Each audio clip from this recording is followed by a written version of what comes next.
Hey everyone, happy Friday. Hope you guys have a good start to your weekend.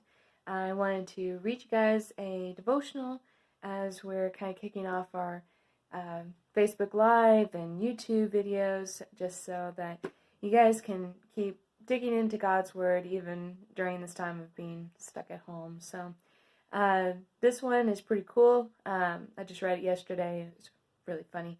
It starts with a question. Which country has a pancake party every year? And after we talk through this devotional, we may find that we want to have a pancake party at some point, so we'll see. This is what it says.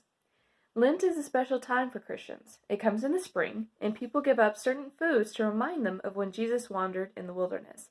It's also a good time for Christians to remember Jesus' sacrifice and death on the cross in kind of a preparation for Easter. Some of the things that are given up are eggs, milk, and fats. Those are exactly the same ingredients that go into pancakes. Coincidence? I think not.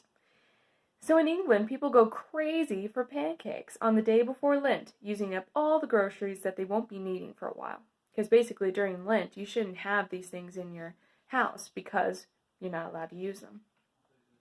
In fact, they have an official pancake day, and they celebrate by playing pancake games.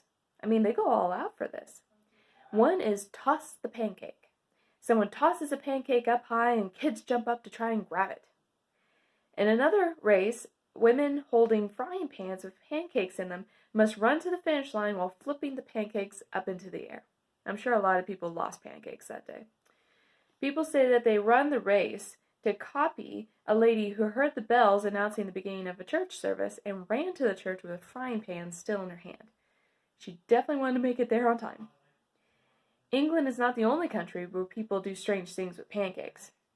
In 1984, in Vermont, a giant pancake was made out of 2.5 tons of pancake mix. It used 150 pounds of syrup and over 1,000 pounds of butter. I don't know how they found all this stuff. It was so big that they needed a helicopter to flip it. Now that's cool, but what did they cook it in? I mean, did they put it on like this huge skillet? Like, how did they do that? It's one thing to flip it with a helicopter, but it's another to figure out, like, where did they cook it on? I don't know. Talk amongst yourselves. See what you think. So, Christians have always set aside time to glorify God, even when it meant making a sacrifice. God doesn't promise that life will constantly be easy if you are a Christian. But He does promise that He will be your strength through everything that happens to you. In the Bible, Paul says, in everything we do, we try to show that we are true ministers of God. We patiently endure troubles and hardships and calamities, or bad things, of every kind. We have been beaten, been put in jail, faced angry mobs, worked to exhaustion, endured sleepless nights, and gone without food. That's from 2 Corinthians chapter 6, verses 4 through 5. Now, we don't have to deal with that kind of persecution here in America, but there's a lot of places that they have that type of persecution. Basically, right now, it's just dealing with this really kind of uncertain time of when are we going to go back to school? When are we going to go back to church? And honestly, we don't know, but God does. That's the thing. We can trust God no matter what. And He's got this figured out. He's in control. He knew this was going to happen even before time began.